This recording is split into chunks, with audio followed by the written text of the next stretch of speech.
¿Qué tal? ¿Cómo están? Bienvenidos hoy a este en 15. Me da muchísimo gusto tener aquí conmigo a Javier Moreno.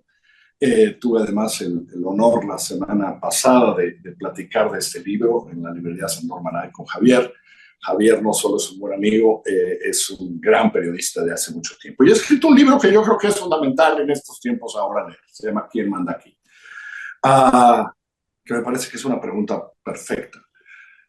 Javier entrevistó a varios expresidentes, a otras personas que no puede decir y lleva viendo, pues si no me equivoco, Javier, fuiste corresponsal del país, director del país México, director del país Latinoamérica, director del país en todo el mundo, hoy eres profesor de la escuela. Eh, Supongo que fue todo eso que viste, Javier, pero tú platícamelo, ¿de dónde salió la idea de este libro? ¿No? De todo lo que habías visto en esos años, aquí en México y en parte en América Latina. Hola Carlos, buenas tardes. Buenas tardes desde Madrid. Así Eh, es. eh, Efectivamente, el detonante fue llegar a México en los años 90, como has descrito ahí. Empezar a conocer a gente. Yo desde muy pequeñito hago siempre la broma, en vez de enviarme a la calle a reportear como otros y como yo hubiera deseado quizá, pues por las razones que fuera, me tocó labores de mesa, de edición y acabé siendo el director del periódico de 5 días antes del País con 30 y poco años. O sea, muy pronto, demasiado pronto quizá. Pero a cambio de eso tuve acceso a los pasillos del poder, a conocer altos funcionarios, secretarios, ministros, presidentes, luego expresidentes. Y fui tomando nota de casi todo lo que me fui encontrando. Y como en los últimos años hemos visto cómo se ha salido de control absolutamente el desastre, la catombe que supone la violencia en América Latina, primero me pregunté, bueno, ¿qué han hecho los que se supone que deben frenar esto para la gente a la que elegimos, la clase política en general, los presidentes, para protegernos? Y empecé a mirar mis apuntes y empecé a ver lo que había tomado, empecé a ver las conversaciones que había tenido los últimos 30 años y dije, creo que aquí hay un esbozo de explicación. Y me faltó eso, hablar con 6 o 7, 8 o 9, aunque solo se han citado 7 expresidentes para que de primera mano me contaran su experiencia. Insisto, no es un libro de todas maneras de entrevistas, es No, un no, no, ensayo. no, no, no, no.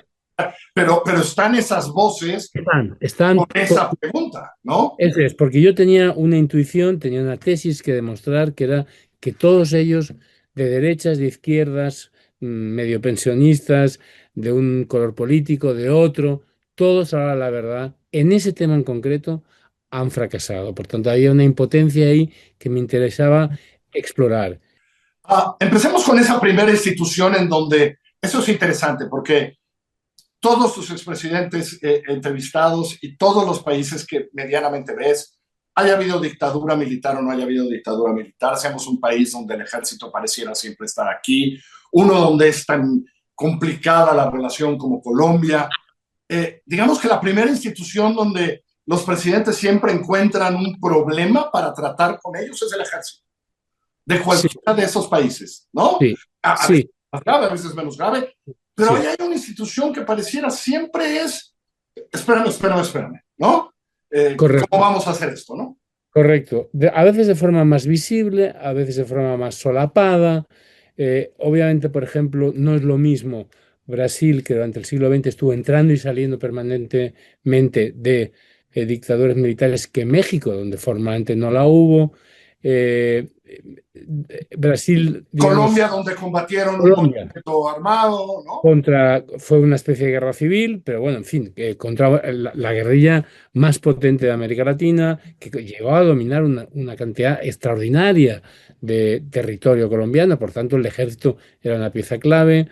Algunos hacen sentir ese poder de forma más grosera, más maleducada, más desaseada, como en Brasil, pero le ha pasado desde Fernando Enrique Cardoso hasta Lula, casi 2 veces. El único que se ha llevado bien, por supuesto, ha sido Bolsonaro, que era un militar, con los resultados que hemos visto.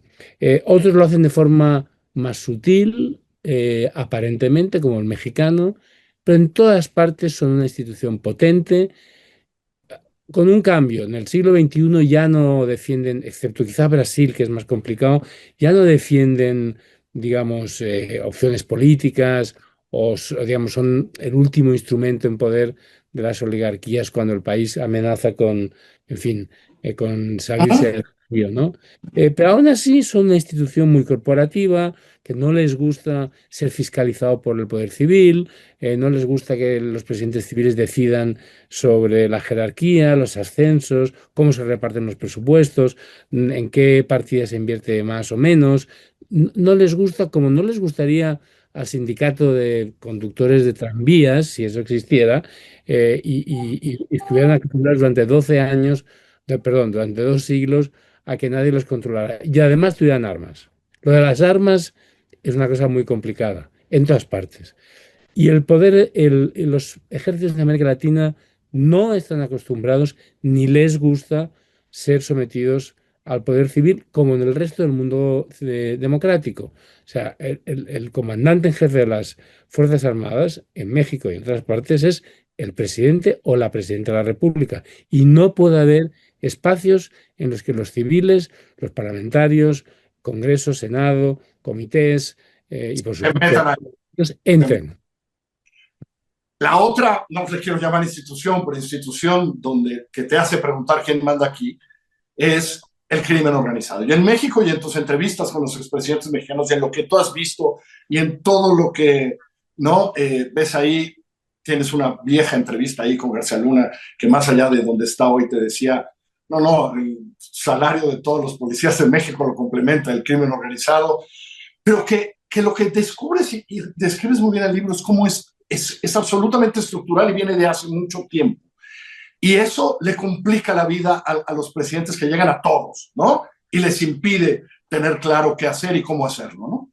Exactamente, porque no cuentan, y muchos no saben que no cuentan con los instrumentos necesarios para cumplir lo que prometen, lo que declaran o lo que de verdad quieren, que es dar el combate de frente al crimen organizado y reducir su poder. Algunos lo quieren abiertamente, otros menos, otros saben, creen que pueden y no saben que no pueden, otros no saben, hay un poco de confusión ahí. Pero lo descubre muy rápidamente, Carlos, porque de repente se dan cuenta que, de repente no, muchos lo saben ya, pero no saben hasta qué punto el Estado es un queso gruyere agujereado. Y entonces se encuentran con que la Fiscalía no es capaz de investigar nada, es más, está especializada en embarullar todas las pistas y que no se puede solucionar nada. Es muy curioso, es una tesis que sostengo en el libro desde que empecé a escribir hace 6 o 7 años, pero en fin, desde los asesinatos de Ruiz Massieu hasta el rancho Izaguirre, pasando por Ayotzinapa, pasando por todos los montajes que realizó Oh, precisamente Genaro García Luna en la AFI, vemos cómo las fiscalías no son capaces de investigar nada de forma profesional y llevar un caso claro ante los jueces. yo creo que a lo largo del libro, como tú lo dices, ¿no? Hay unos que sabían lo que no sabían, es mejor a los que no saben, ¿no? Que sabe, etcétera, etcétera. Pero al final de cuentas, todos, malas o buenas intenciones, acaban un poco diciendo, no, es que aquí no se puede, ¿no? Y cediendo y haciendo, ¿no? Y, Este, y ahí está Fox, y ahí está Calderón, y- ya está Peña, ya están tantos otros en otras partes, ¿no? y es muy curioso. Yo creo que Fox queda claro en el libro que por razones que fuera, porque él tampoco era un político profesional, alguien que ha pasado toda la vida en el sistema y que cuando llega a la cumbre sabe muy bien qué es lo que tiene y sobre todo qué es lo que no tiene detrás, pero sí tuvo esa intuición y prefirió no meterse. Y de hecho le aconsejó, también es una irresponsabilidad, y lo explico en el libro, pero Ah, bueno, es su decisión. Y le sugirió, le aconsejó a Calderón que no se metiera. Calderón se metió sin saber que no tenía un Estado detrás para hacer lo que él pretendía. Todos son desastres. Creo que hay un par de ejemplos en el libro. Genaro es un buen ejemplo, porque además de eso que tú dices, que hizo un cálculo y dijo, bueno, yo más o menos he calculado y el 25 o el 30% de lo que cobran los policías no lo pago yo, es decir, lo pagan los narcos en aquella época, ¿no? Pero es una historia muy bonita, muy interesante, que bueno, reconoce que le pidió a 100 alcaldes, donde sabía, alcaldías que se había metido dinero del narcotráfico para financiar las campañas electorales, que hicieron una serie de cosas, entre ellas no nombrar jefes de la policía que no estuvieran aprobados. Nadie le hizo caso, Carlos. Y yo luego le pregunté, secretario, ¿y entonces usted, ¿y qué hizo usted? Y entonces me contestó, no, pues nada, ¿qué iba a hacer?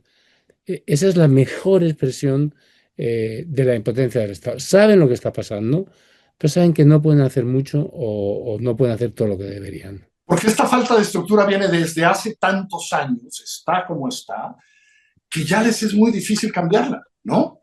Sí, es casi imposible, pero hay un efecto, hay un efecto que hay que remarcar. A ver, Esto, siendo grave, no era, digamos, no era un factor de hecatombe, por llamarlo de alguna manera, hace 40 años, porque no existían las condiciones de posibilidad del crimen a gran escala que sí se dan ahora. Es decir, hace 30, 40 años, 30 o menos de 30. Pasan un par de cosas, la principal de las cuales es que Estados Unidos cierra la ruta de la droga del por el otro lado, así es, la cierra efectivamente y entonces empieza a circular por pues, por México. terreno por México. Y entonces las mismas estructuras fallidas que durante 100, 200 años, bueno, habían más o menos copado con la delincuencia común y con el pequeño trapicheo, se ven desbordadas y se ven completamente sobrepasadas por el volumen de droga, de dinero, de corrupción y finalmente de muertos. Las estructuras seguramente vienen de lejos, o sea, digamos, el fallo de las estructuras Pero el problema es es diferente. Entiendo perfectamente lo que pero dices. aparece algo, aparece un fenómeno hace 25 años Exacto. que desborda todo y para lo que las mismas instituciones que antes servían para mantener un cierto orden se ven completamente desbordadas. Y por eso veremos qué pasa en este nuevo. A ver, creo que hoy en México tenemos un nuevo presente político y veremos cómo eso termina influyendo en sí, por lo menos alguna estructura funciona diferente, ¿no? Yo, yo siempre quiero romper una lanza y lo que quiero insistir es que el libro lo que describe es o explica cómo estamos y qué ha pasado en los últimos 25 años para que estemos como estamos. Es verdad, el futuro pinta mal y ahí están un poco sentadas las bases, no solamente de lo que ha pasado, sino de lo difícil que va a ser salir de ahí, pero no deberíamos renunciar a la No, no, esperanza. no. No, por eso digo, los nuevos presentes políticos a lo mejor también ayudan para el otro. Javier Moreno ya está a la venta en todas partes, Editorial Debate. Aquí está, quien manda aquí, Javier, hasta Madrid. Te mando un abrazo. Carlos, un Gracias. saludo. Muchas Gracias. gracias.